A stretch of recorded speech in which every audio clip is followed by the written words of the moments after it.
Hello everyone, नमस्कार. चला, स्वागत आहे तुमचं आपल्या फ्रॉक अँड स्पूनमध्ये. आज होती रंगपंचमी आणि तरी ऑर्डर आपली कमी होती. हे बघा, रस्त्यावर अशी गर्दीसुद्धा आज कमीच आहे, कारण वाजले होते 9:30. 9:30लाही कमी होती गर्दी.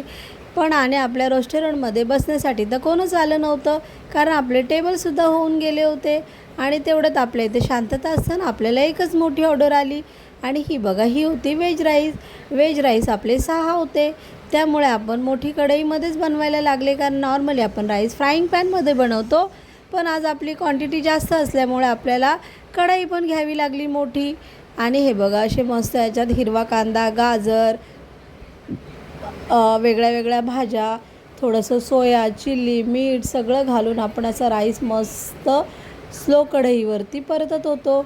आणि बनवत तर आपले शेफच आहेत, तुम्हाला माहितीच आहे त्यांची टेस्ट आणि क्वालिटी कशी आहे ती. हे बघा, आपण सगळं अजून त्याच्यामध्ये थोडासा राईस घातला. आणि ते नूडलही होते, पण सूरजने 2 नूडल बनवले होते आणि त्यांचे नूडल होते 5. हे बघा, ह्या 2 नूडलमध्ये फरक थोडा होता, म्हणून त्याने आपल्या दुसरी नूडलमध्ये परत थोडंसं चेंजेस करण्यासाठी घेतले. आणि अशी झाली आपली ऑर्डर तयार. बाय.